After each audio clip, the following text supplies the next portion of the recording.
What's up, everyone? It's Josh Trent, and in this video, we're going to talk about why your beliefs are your barometer.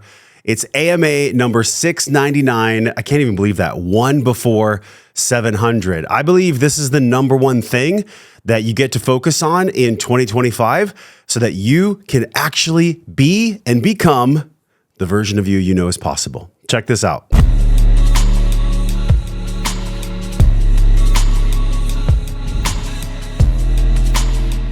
All right, so you saw some of our previous guests, and you know what is a common thread in all the faces that you just saw? Every single one of them flipped their mindset when it comes to being and becoming abundant. Now, what do I mean by this? This is an AMA, also known as Ask Me Anything. Once a week, every Friday, we come out with a video and audio podcast so that you can make these informational waves and ocean soup information tactical and practical in your life.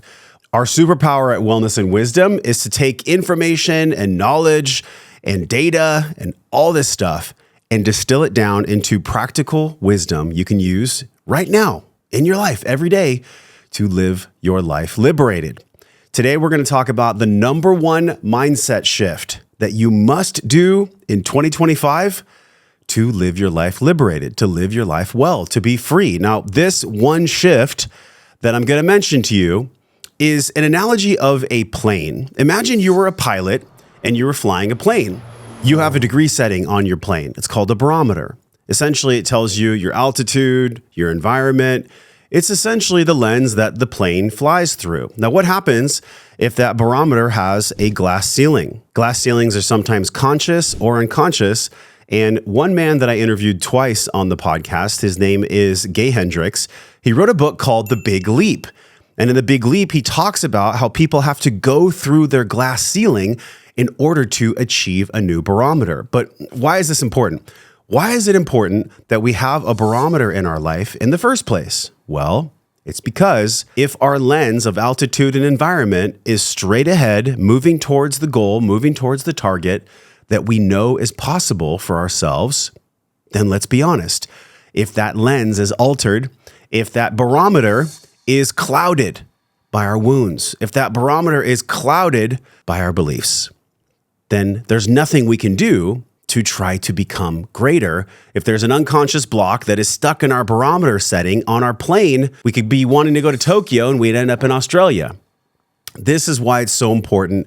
The number one mindset shift that I and all of us must have in 2025 is the understanding that our beliefs are our barometer. Now, what do I mean by this? Try this on for size. What if I told you that our beliefs, not our skills, not our communication, not just our relationships, not how much money we have. What if I told you that our beliefs are the number one factor that determines all types of success in 2025? Would you believe me? Well, the belief set that you're listening to me through is going to inform what's possible and what's not possible. Most people are prisoners of their own mindset, and here's why. There has been many studies around animals, specifically rats, even horses, that when they are jailed in a certain cell, or when a horse is tied to a fence, or when even human beings are brought up with a certain structure of slavery, that even when they become liberated and their environment shows them that they can walk out of the jail cell at any time, they don't. Elephants do this too. Have you ever seen elephants at the circus? This massive 2-ton animal, and there's a circus conductor with a little whip, and this little whip is so fearful that the elephant, trained since birth, will not go against the conductor in the circus. Same thing happens with horses. Horses get tied to objects from when they're very young. And then when they're this massive beast that could literally break a fence with their legs, just the fact that the horse's mouth, the horse's head is tied to a fence post keeps the horse still. We're no different. We are not that different than animals because I believe that we are half beast and half spirit. So in 2025, things are accelerating like never before. Look at AI and technology and information and social media, and the speed of technology, if you look at Moore's law, doubles every year and gets 50% cheaper every year. Now, it's not going to slow down. Technology is not going to slow down. Evolution is running at a much smaller pace. Evolution goes slow. yet consciousness is accelerating. So we have three forces at play here when it comes to your barometer being affected so deeply by your beliefs. Your beliefs are your barometer. So if your beliefs are not aligned to your purpose in 2025, it is going to be metaphysically, physically, mentally, emotionally, spiritually, and financially impossible for you to be the person that you know you're capable of. But here's the great thing. You hold the keys to unlock your own jail cell. You hold the keys and the will to be with me on this podcast and to actually go deep into the 5 sides of yourself. It's on the screen right now: physical, mental, emotional, spiritual, and financial. These are the 5 sides that we nourish or we starve with our unconscious or conscious beliefs. This is why I'm saying your beliefs are your barometer in 2025. And so in the next 10 minutes, we're going to go into the tactical, practical ways you can be and what you can do so that you can have exactly the life that you want. Let's dig in. The first piece is your beliefs are your barometer, essentially the weather that you operate in. Are you focused on people that bring rain clouds? Are you focused on thoughts that bring thunderstorms? Are you focused on the things in your environment that bring you down? Or are you focused on the fact that Dr. Hawkins says there is always a sun shining above the clouds? There is always a silver lining, is what I mean. So the first piece is your beliefs are your barometer. So what beliefs do you have that are running the show unconsciously that you're completely not aware of? Grab a journal, much like this, and I want you to open up a journal with 2 sides. On one side, you're going to write 10 things that are causing you the most pain, and go deep. Do some breath work beforehand, get still, have a meditative practice, write 10 things that are causing you pain. On the other side, write 10 things that bring you joy, 10 things that you love. Like, don't be like, I like my cereal. If you like your cereal, great, right? But 10 things that really, really you love and that you're very grateful for. So you're going to have 20 things, 10 for pain and then 10 for pleasure. Now, here's where the barometer can get wiped completely clean. Take a moment. Float above your timeline, look down at your journal, circle the one on the left that's causing you the most pain, like the most pain. You'll know what it is. Relationship, job, health, I'm broke, whatever it is. It's going to be one of the 5 sides of the Pentagon that's going to show up in this emotional inventory. This is how we start to reset and wipe the barometer clean. This is tactical. This is not just esoteric and woo-woo. Then on the right side, circle one thing that you are absolutely most grateful for. This is the one that causes a lot of students in the Liberated Life tribe the most challenge, is actually because of the reticular activating system and the default mode network in the brain wanting to choose the things that are causing us the most pain because of our negativity bias. It's actually sometimes the most challenging to list out even 10 things that we're grateful for, and definitely most challenging to circle the one that we're most grateful for. And now here's where thoughts become things. This is the most important thing you can do in 2025. Your beliefs are your barometer. We're resetting our barometer. We've done the emotional inventory. You've done 10 things on the left that are causing you pain. You've done 10 things on the right that are causing you joy and gratitude. Circle the one that's causing you the most gratitude. Circle the one that's causing you the most pain. Now here's where the thoughts become things. Reach out to someone. Maybe it's a post in the Liberated Life tribe. Maybe it's reaching out to a friend, a mentor, a coach, somebody who supports you in the chasing down of your dream, in the embodiment of all the virtues and the values that you're working on. And you share with them, hey, Josh, I did an emotional inventory. And in 2025, there has been something that's come to light here. And I'm really committed to working on it. I'm really committing to embodying exactly who I want to be. And then share with them, the thing that's causing me the most pain is this. The thing that I'm doing it for is this. Because if we don't have something that we're doing it for, if we don't have a goal or a being or a family or a child or love of self that actually is an internal locus of motivation to change, it's going to be really hard to change. You may have to do this emotional inventory many times. And there's no shame for that, right? Like, doing an emotional inventory is a monthly, sometimes weekly, sometimes daily practice until you can provide yourself clarity on exactly the thing that gets to be shifted. And you share with that person. And this is the key. It's in the act of sharing your emotional inventory that'll actually bring you a result. Because darkness hates the light. Darkness cannot exist in the light. Light shines on darkness to bring forth the thing that the darkness is hiding. So if your beliefs are your barometer, what are the unconscious beliefs, or even conscious, that you journaled about? And just choose that one thing. This is where people get really, really set off and they become overwhelmed because they try to change 3 things or 5 things or 10 things. Don't do that. Change one thing and commit to it wholeheartedly, with humility, with vulnerability, by sharing it in tribe, in community, or with another person. And then ask that person, can you support me in my commitment? Can you support me in my accountability to resetting my barometer? So that may have felt a little jarring, but I promise you, if you do it, it'll feel less and less challenging to do each time. This was a both spiritual and scientific mental practice. But let's talk a little bit more about the science. There are thousands of studies showing that neuroplasticity in the brain is not only real, it's neurological. So it's plastic that is getting shifted by the habitual thought patterns that we allow ourselves to think. Here's a great example. Your brain is wired to think thoughts and then repeat those thoughts as a habitual loop. That's why grooves that get run into the earth from rain or from water or from streams become even more carved out. Your brain is no different.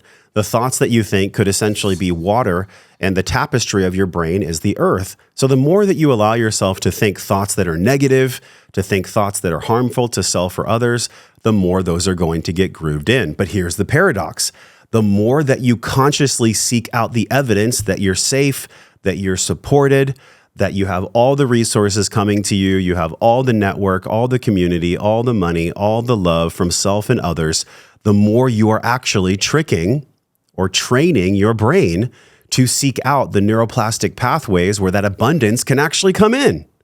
So here's the mindset shift that we must do in 2025. It is not positive thinking. It is not good vibes only. Positive thinking does not work. It's about alignment. See, the alignment of our beliefs actually allow us to have the neurology match the person that we know we can become. It's about the neurology.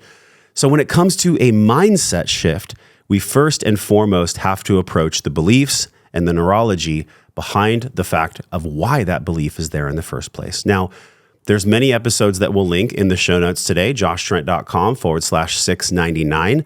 And this is a place where you can go to start deepening your journey in the mental portion of the Wellness Pentagon. But I'll tell you that anytime we have a mental journey, it is also going to be a spiritual journey as well. Here's why. The body cannot live without the mind, and vice versa. We are a soul inhabiting the body. So as we go into this audit of our beliefs, write down your core beliefs about money. Write down your core beliefs about relationships, health, and success. Are they empowering or are they limiting? Turn off every limiting belief. Like, get them down on paper, write them down right here, and know that repetition is what rewires your brain. It's in this conscious repetition and the fleshing out of our unconscious beliefs that are harmful to self or others that we actually become free. I mean, I just got a chill in my whole body right now saying that. Feel into this. It is in the repetition of writing down, of practicing the awareness of the beliefs that are keeping us hostage that actually yields us liberation. If we're the amalgamation of the 5 people that we spend the most time with, audit your people this year.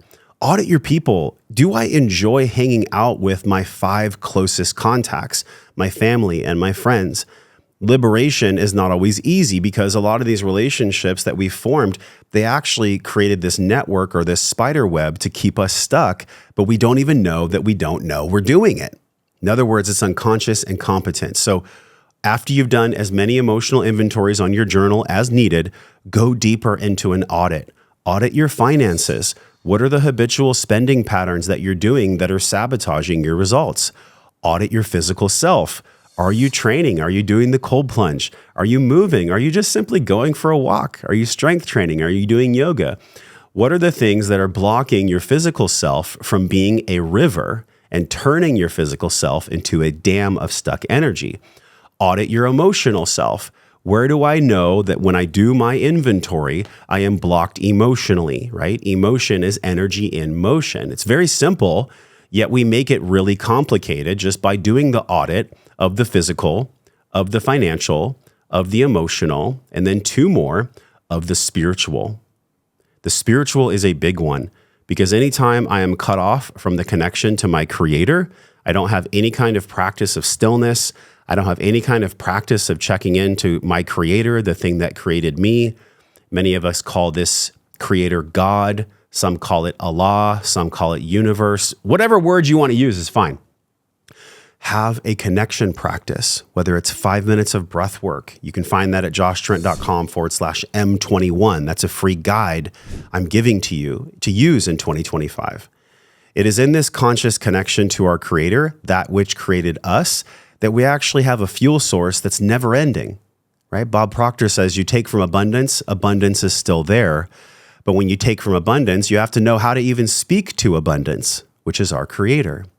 So we've talked about the physical audit, the financial audit, the mental audit, the emotional audit, and the spiritual audit. These are the 5 ways in which we get to take an audit of our life, of ourselves. And there's honesty here. When honesty is at play, there's nowhere to hide. The light cannot hide when you shine the light of honesty. Now, I want to talk about one more key thing in 2025 as it relates to our beliefs being our barometer. When your beliefs are your barometer, sometimes that barometer gets cloudy. It gets cloudy from our wounding. Our wounding is actually a gift, but on the other side of the wounding is actually the wisdom that we're all seeking, yet you first must go right through the wounding. A lot of times, there are many spiritual teachers out there that don't talk about resistance. It is in the resistance to our wounding or the healing of our wounding where we actually develop the courage and the capacity to be liberated. That's what it's all about. So if the only way out of unconscious programming, of a barometer that keeps you stuck, is to go right through it, then how do we cultivate courage in the face of resistance? Here's how. First, you must counter skepticism. You might be thinking, oh, this is too easy, or oh, this won't work. But it's in the simplicity that the magic is held. Something doesn't have to be super complicated in order for it to hold significant weight for your personal growth for change. A lot of times when something is really simple, the mind might say, well, this is too simple. But that's where the magic is. Just because it's simple doesn't mean it's easy. So in the simplicity comes acknowledgement. And this is the last piece I'll talk about.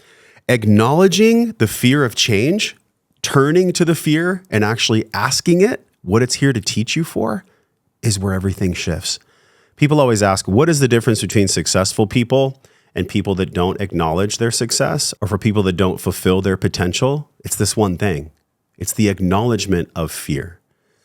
It's the learning how to dance or to love the fear, to quote Gay Hendricks. And it's in this skill set, this practice of turning towards your fear and asking your fear, what are you here to teach me? This is what breaks you out of the comfort zone.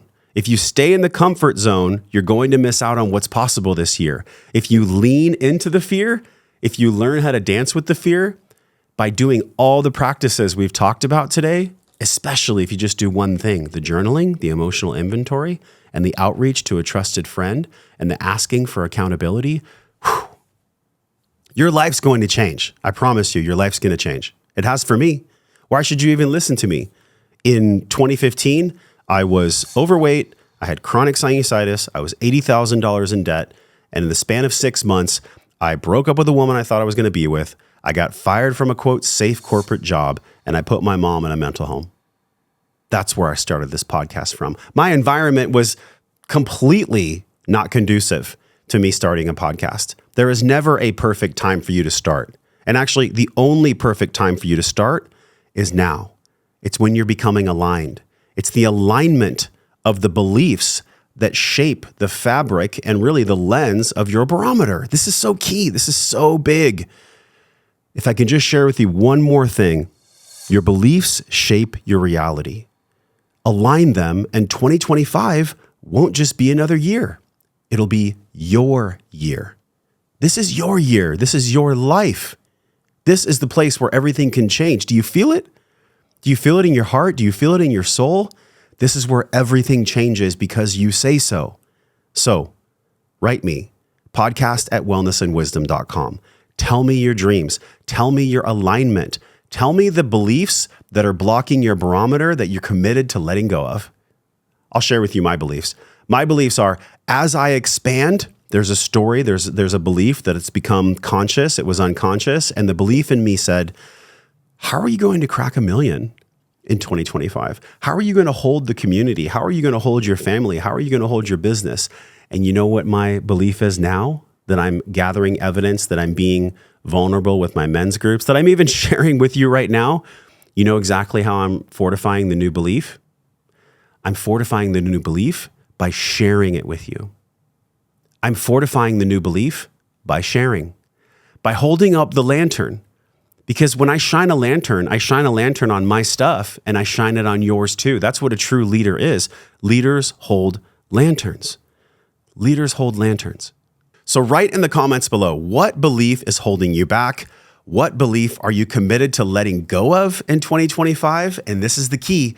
How are you going to practice it? What is your practice for being liberated? Join us in the Liberated Life Tribe. It's on the screen right now, liberatedlife.com. Join the waitlist to be in community this year, to be in tribe, where you can actually be supported. Fact is, you never do this alone. Transformation, healing, and growth does not happen when you're a lone wolf. Lone wolves that are ostracized from the tribe, when the ego puts them on the cliff and says you can do it by yourself, they die. Don't die in 2025. Live your dream. Live your process of letting go of these beliefs that are not of service, that never have been, and give yourself grace as you go through the journey in community, in tribe, so you can actually be supported. All right, I hope you enjoyed this AMA today. If you enjoyed it, please like, please subscribe, please share. It helps myself and my team get this message of liberation out into the world. Until I see you very soon on the next video, the next AMA, I'm wishing you love, wellness, peace, and power. We'll talk with you soon.